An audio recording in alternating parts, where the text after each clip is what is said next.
Let's talk about Beyond. All right. Go ahead. Talk. Hold on. I got to get your paper real quick because we've had some questions emailed into us about our show, and I would like to ask you these questions because some of them are focused at you and me. Oh, okay. Bob Cat Daddy 1 wants to know, which is one of our fans, how is it like working with a superstar like Sci-Fi Sean? It's amazing. Randee.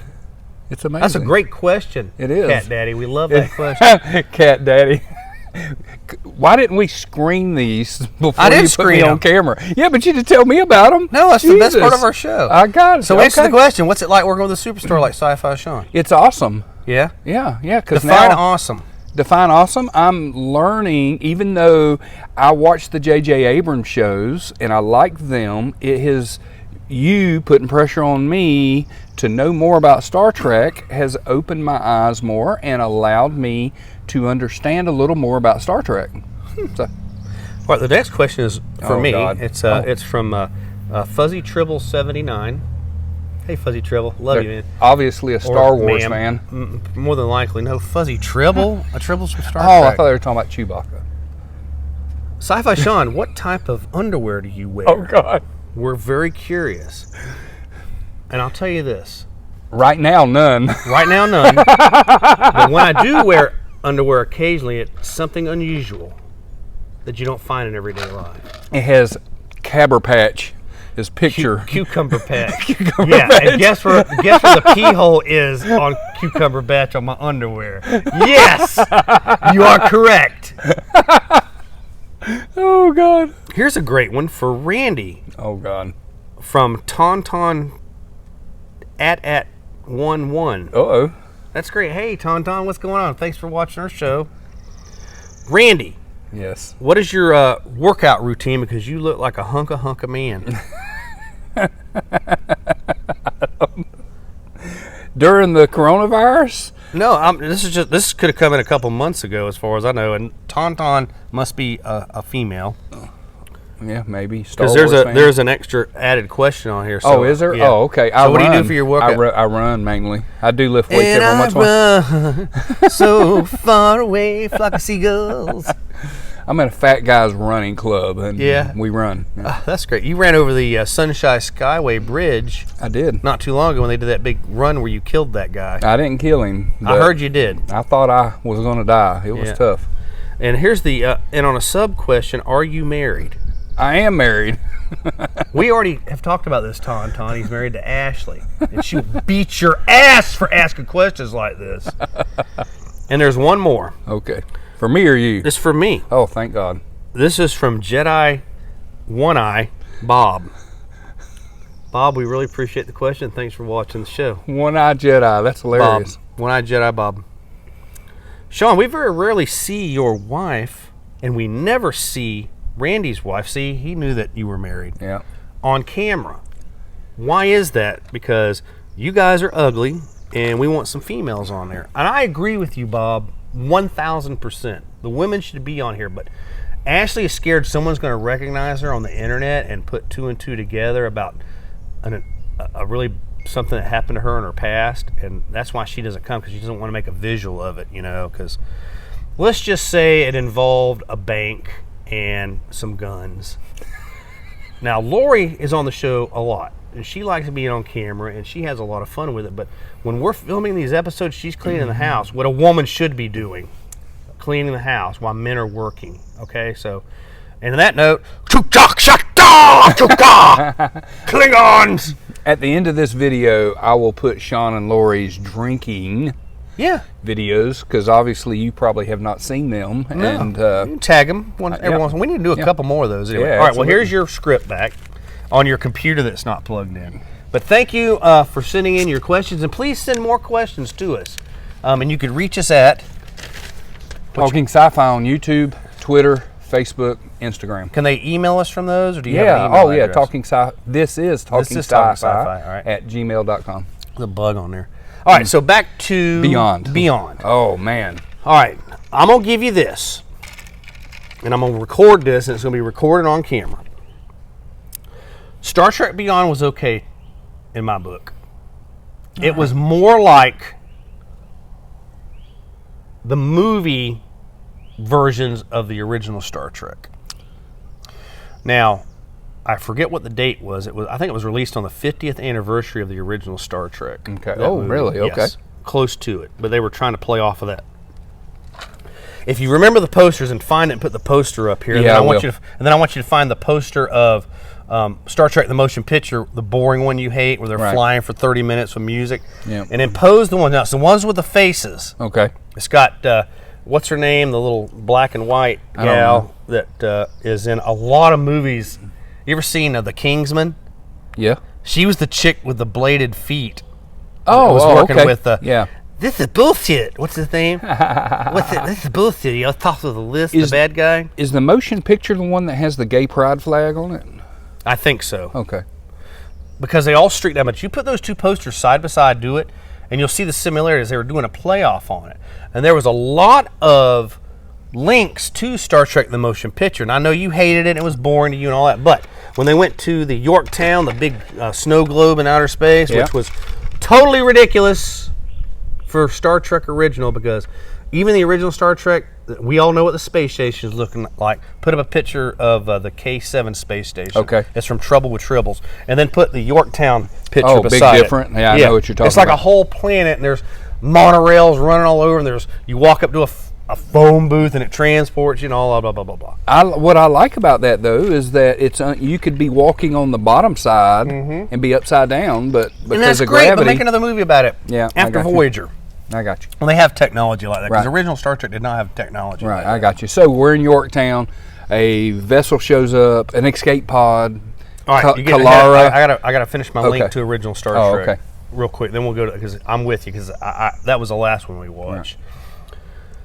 The Admiral's there. She calls Kirk in. She says, "I see your request." He goes, "We're at the end of our 5-year mission." He goes, "I want to be an admiral now." And he's putting in his application to be an admiral, and Right. they want to put him in charge of the Yorktown station.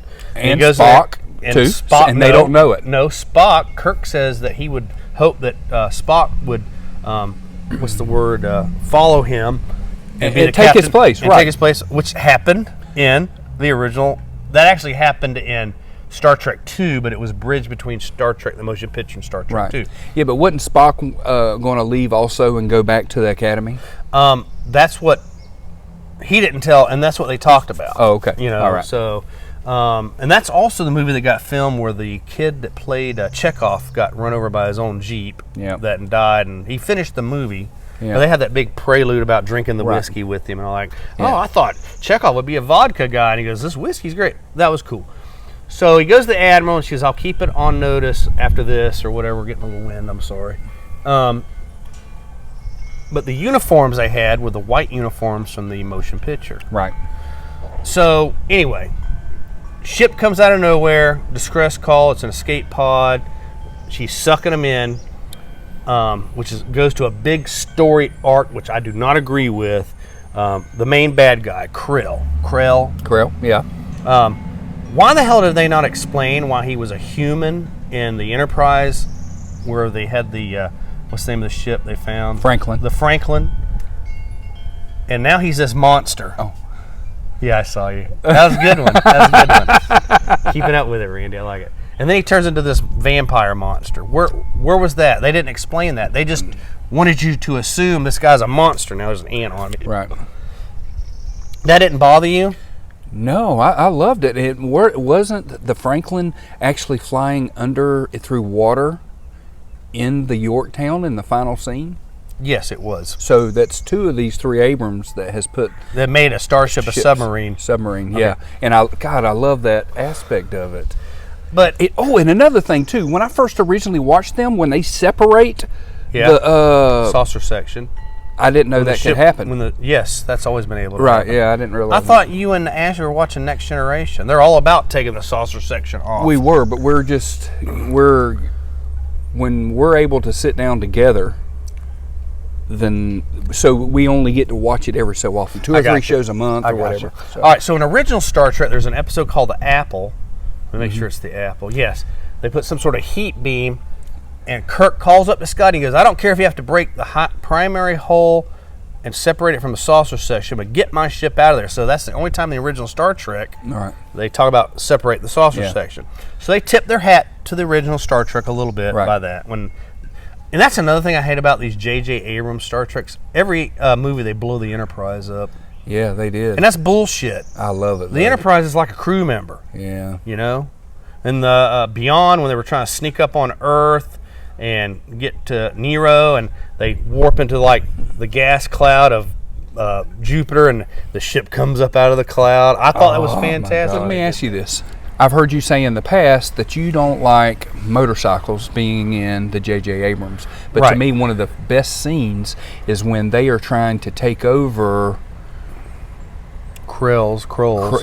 Whatever those are. Compound. Mm-hmm. Okay.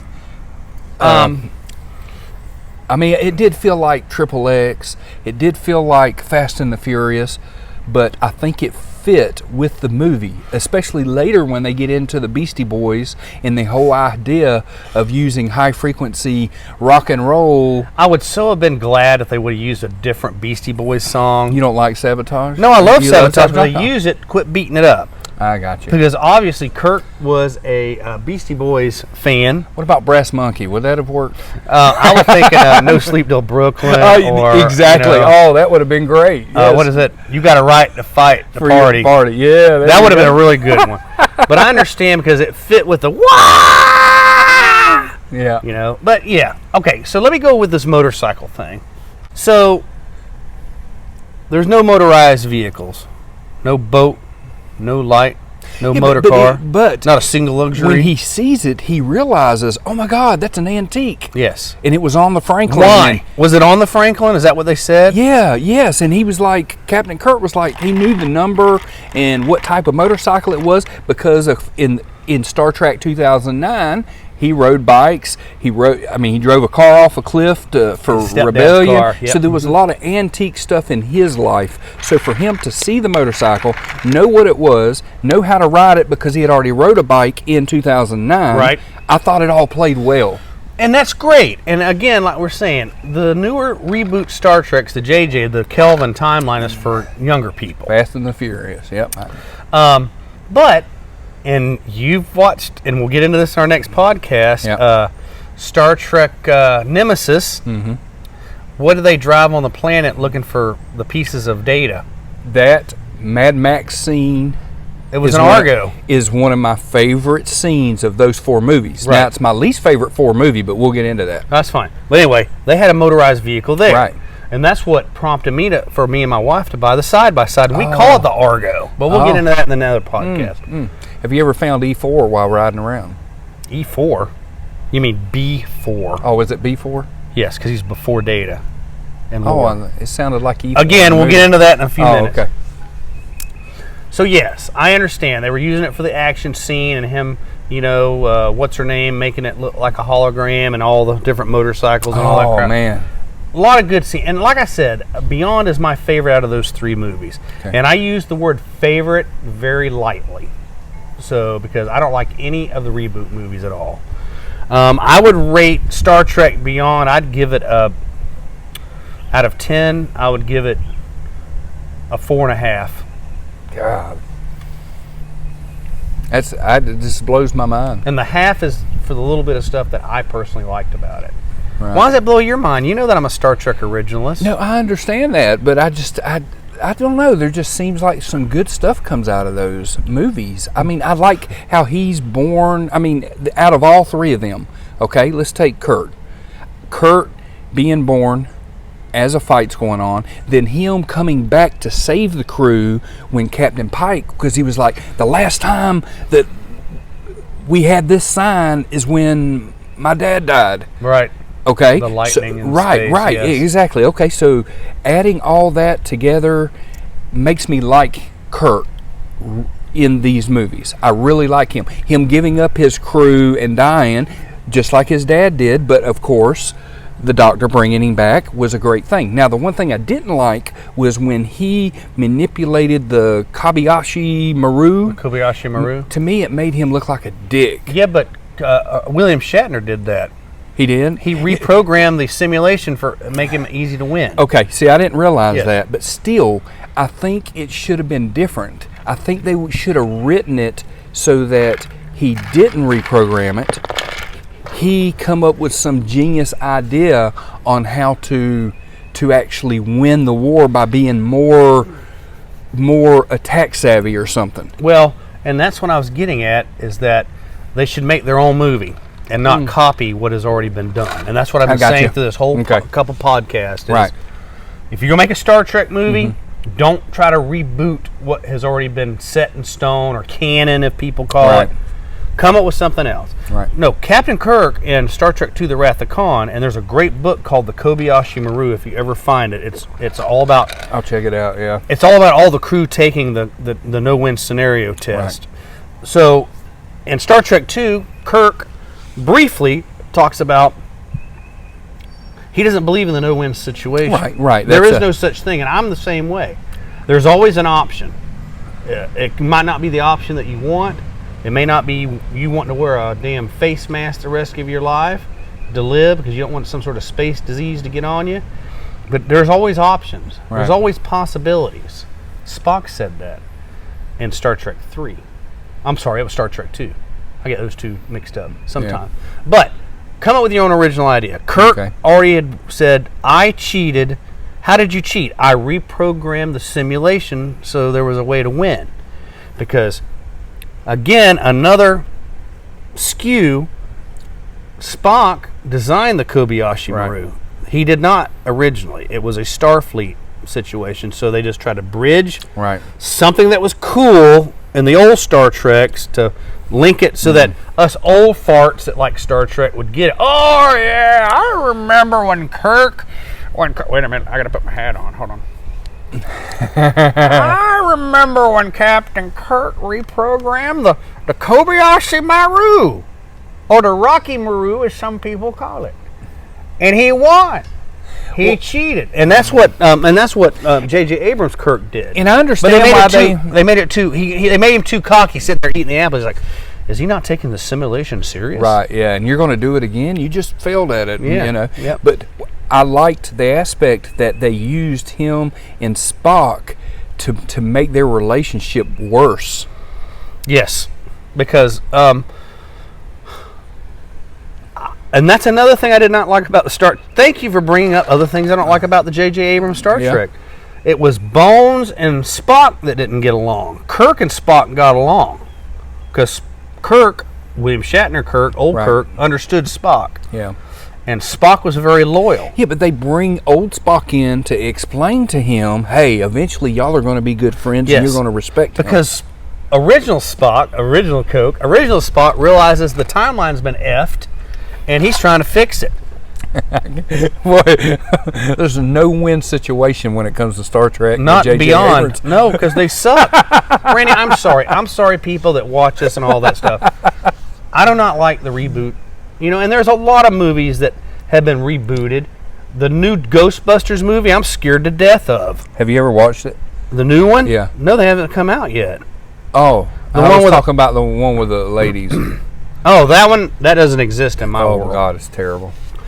I know it is. I watched it once, and I gave it to a guy I passed on the street. I said, hey, you ever seen the new Ghostbusters movie? I just happened to have it in my back pocket. Why? I don't know. Take it. Go. Leave original stuff original. It doesn't matter if it's Star Trek, Ghostbusters, Gone with the Wind, whatever. Leave it. Yeah. Come up with your own ideas or continue on. The whole Kobayashi Maru thing that we were talking about, that's another hook where the no-win scenario and all that. But that goes back to the first Star Trek reboot. So, Beyond, like I said, it was my favorite of the three. And like I said earlier, favorite is a very loose statement. But I enjoyed it the most out of all of them. What did you think? Dude, I loved it. They had you at motorcycle, right? They did. I felt like I learned so much. Now, after talking to you, maybe I might not have learned outside of the Kelvin timeline. Right. But I learned a lot about the Kelvin timeline in those movies. I taught you what the Kelvin timeline is. That's why I asked, because I was a little, when I go look on Wiki to watch them in order, they come right after the Next Generation movies. Right.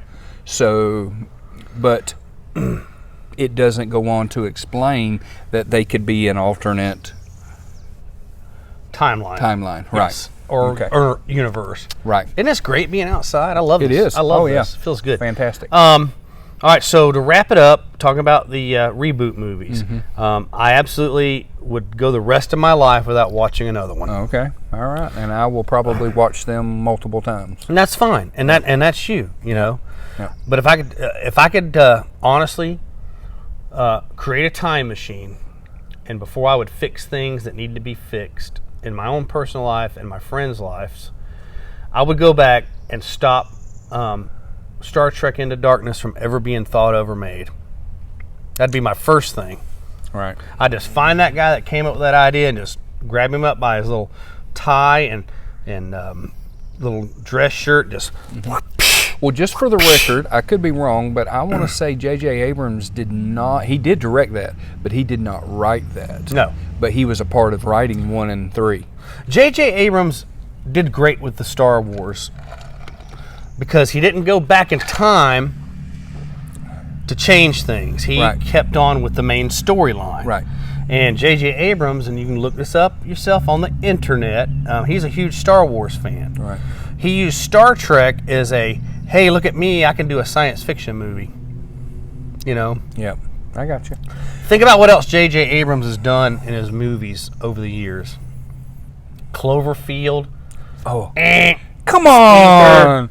Nasty, Come on. stupid movie. Oh, really? Yeah. He created an American monster that rivals Godzilla. He was not American, he was from outer space. Yeah, but it's an American monster movie. That they filmed like the Blair Witch Project, and you never got to see the frickin' monster. You just got to see the fleas or whatever it had. Clover was his name, Sean. Get it right. Clover, whatever. Anyway, J.J. Abrams, close up on me on this. I will. J.J. Abrams, bad. Roll newspaper up, spray with water. Don't do anything Star Trek anymore. For God's sakes, please. You suck at it, all right? Suck at it. Okay, now back to the regular scheduled program.